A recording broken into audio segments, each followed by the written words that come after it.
Ministra Bullrich, gracias por venir. No, por favor, muchísimas gracias.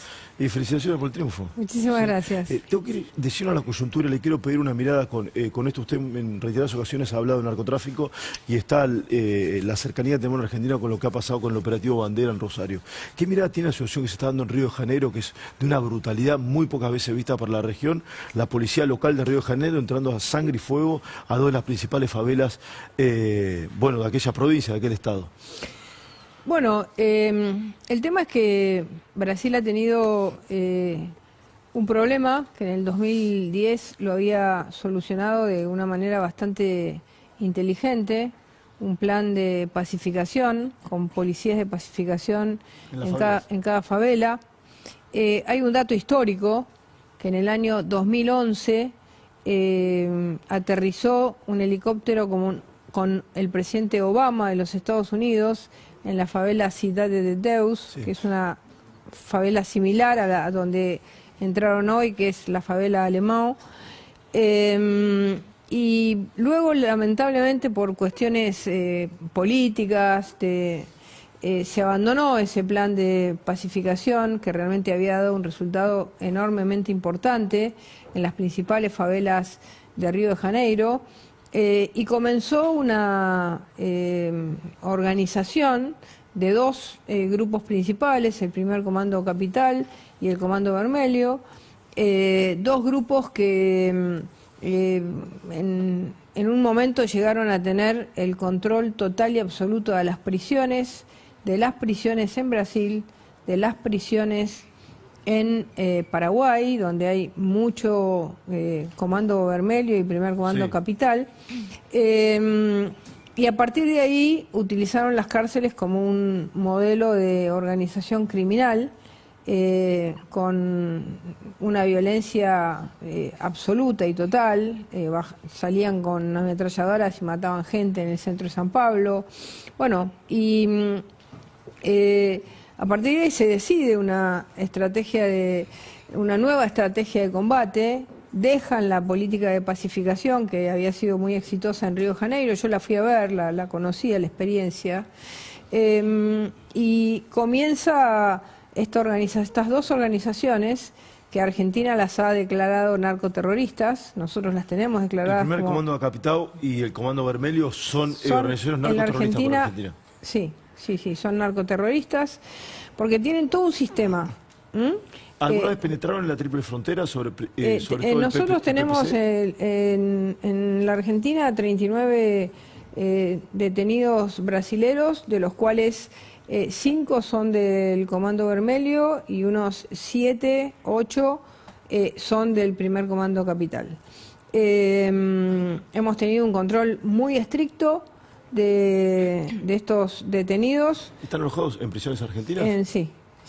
Tenemos digamos, personas que las tenemos muy aisladas entre ellos para que no tengan ningún tipo de poder. No han logrado en las prisiones argentinas lo que sí lograron lamentablemente en otros países, además de Brasil, en Paraguay, que tuvo ahora, está mejorando mucho Paraguay, pero tuvo un gran dominio de estas organizaciones en sus cárceles y en la frontera de Paraguay con Brasil. En Pedro Caballero, que realmente es una zona muy compleja. Probablemente la ciudad más peligrosa de Latinoamérica, ¿sí? Exactamente. Donde más periodistas han asesinado. Y bueno, a ver, hay dos teorías, ¿no? Está la teoría que nosotros no compartimos de la convivencia con el narcotráfico, de dejarlos manejar sus organizaciones, manejar las cárceles. Hay cárceles en Brasil donde los jueces no pueden entrar, donde los presos deciden no ir al proceso, lo llama un juez y no entran porque las cárceles están totalmente manejadas por el narco. La verdad que Bolsonaro avanzó mucho en recuperar a las cárceles, y en las favelas, el control que tienen de las favelas, que además son los lugares más altos, que es muy difícil entrar para las fuerzas. Por eso cada vez que deciden un operativo, los primeros que se enteran son los narcos, porque están en los morros. Pero bueno, a ver, yo creo que Brasil tiene que tomar una decisión. Ahora, Patricia, decías que hay dos modelos, ¿sí? ¿En Argentina en algún momento hubo algún modelo que aspiraba a convivir con el narcotráfico?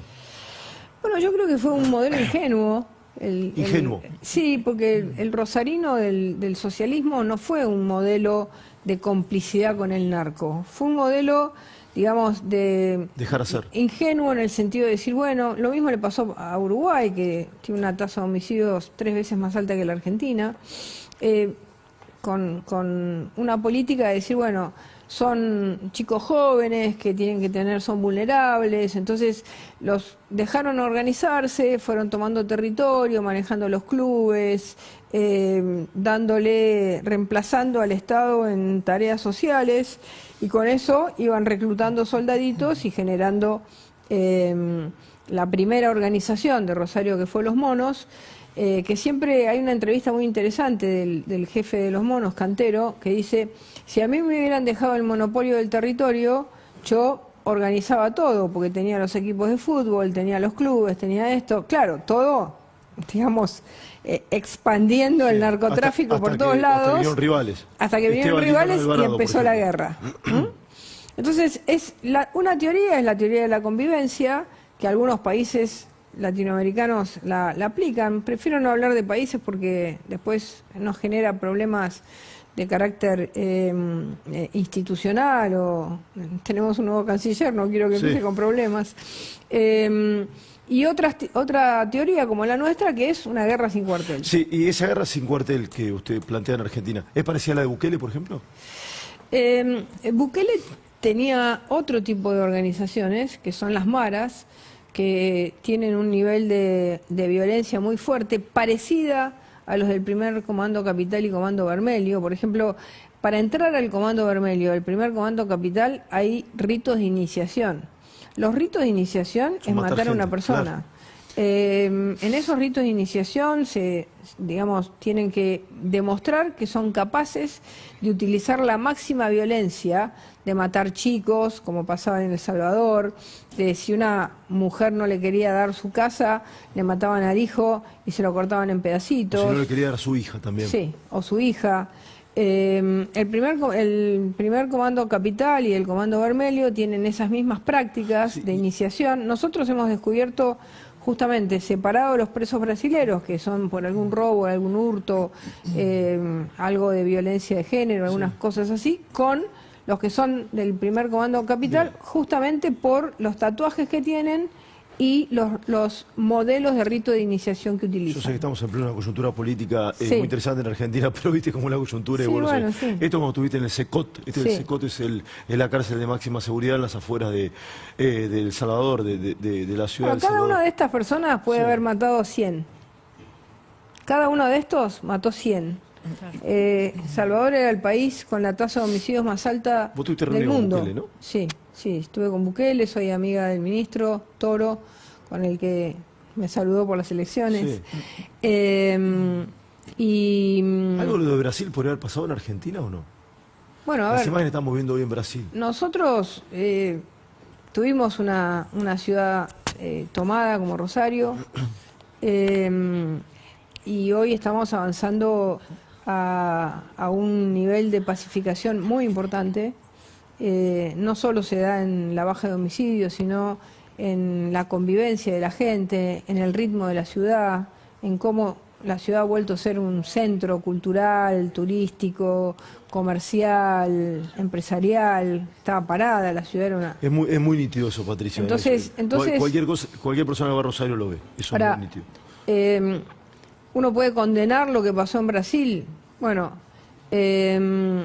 si te toman el territorio, el Estado pierde toda soberanía sobre el país, en este caso sobre la ciudad de Río de Janeiro, que además es una ciudad importantísima para Brasil, porque es la ciudad más turística, una de las ciudades más turísticas del mundo. Fue sede de los Juegos Olímpicos, por ejemplo. Claro, bueno, ahí estuvimos muchos meses trabajando, un equipo de policías y de gendarmes argentinos trabajando en el centro de comando y control para controlar lo que podía llegar a pasar. Ahora, Patricia, porque te bajan bandas de narcotraficantes de una favela y te destruyen todo. Ahora, Patricia, en el conurbano bonaerense, ¿hay enquistadas bandas de estas características o no tanto muy exagerado decir esto? Bueno, a ver, yo creo que nosotros como país estamos mejor. Brasil ha aumentado muchísimo su tasa de homicidios. El único estado que ha controlado realmente, y el más grande, el que ha controlado y que en un momento tuvo una situación terrible, porque estas bandas salían a la calle y mataban paulistas como si nada. La única ciudad que ha controlado realmente fuertemente la violencia en Brasil es la ciudad de San Pablo, la ciudad más grande de Brasil. Sí, claro. ¿no? Es la segunda más poblada de América Latina después de México. Exactamente, realmente un trabajo excepcional. Bolsonaro avanzó mucho en el control de las cárceles, en que el servicio penitenciario vuelva a tener poder, en que los jueces entrasen de nuevo. Pero el problema que tiene Brasil con estas bandas es muy fuerte, es muy grande, y habrá que ver, no conozco y no quiero hablar de más, si hay o no una discusión respecto a cómo combatirlas. Si combatirlas o convivir. Sí, acá el gobierno federal no ingresó o no está trabajando con el gobierno estadual, digamos. Bueno, Lula no está trabajando con el gobernador de Río de Janeiro. Debería trabajar, porque si el gobierno de Río de Janeiro estadual tiene una situación de copamiento de barrios enteros por parte del Comando Vermelho en este caso, pero puede ser el primer Comando Capital, son instituciones gemelas que no compiten entre ellos, no se matan entre ellos. Se dividen el territorio y no se matan entre ellos, digamos, hacen extorsiones, secuestros, robos de bancos, además de narcotráfico. Son multipropósito, han ayudado a terroristas. Pero no se pelean entre ellos. No, han ayudado a terroristas. El año pasado tomaron 26 terroristas que estaban preparando un atentado de Hezbollah en Río de Janeiro, y tenían toda la infraestructura interna era del PCC, es decir que por eso nosotros la declaramos narcoterrorista a la organización. ¿Y el gobierno anterior también o no? No, nosotros lo hicimos. Nosotros los pusimos ahora en el REPET, que es el registro de organizaciones terroristas. Sí. ¿Armas como esta, por ejemplo, hay en el conurbano, Patricia, o no? Mira, en general nosotros encontramos armas bastante precarias en Argentina, por suerte. Encontramos mucha arma tumbera, pistolas viejas. En un momento, hace una década aproximadamente, había muchas de estas armas que vos te recordarás que ha cambiado mucho ese sistema.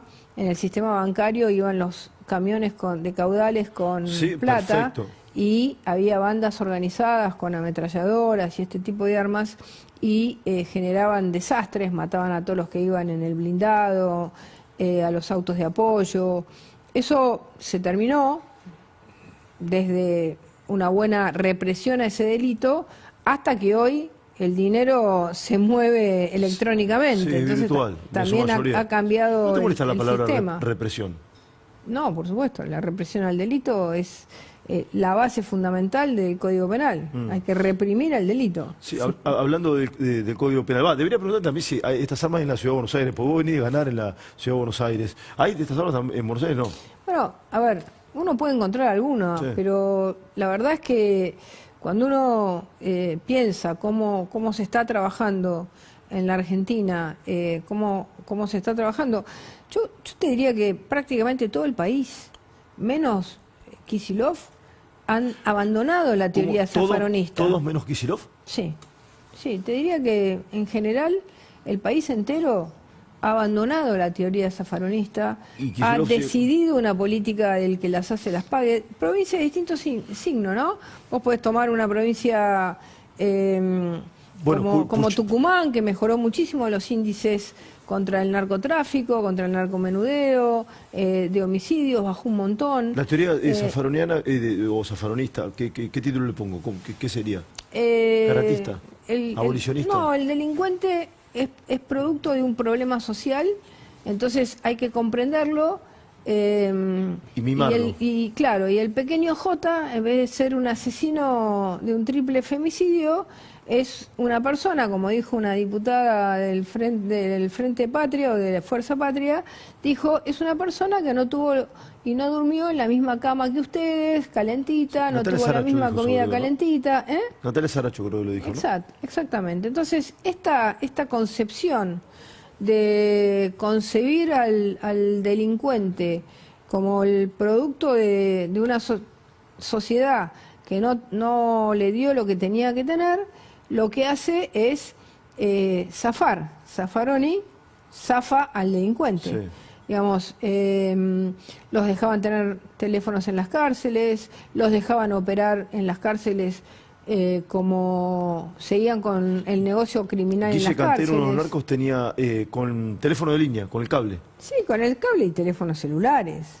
Nosotros ahora hemos El cable pasaba por toda la cárcel. Nosotros tenemos inhibidores de señales en las cárceles, además, hoy controlamos todo el tiempo que no haya ningún tipo de señal, y empezamos por las más importantes, pero vamos a seguir por todas, es decir, que tenemos una política totalmente distinta.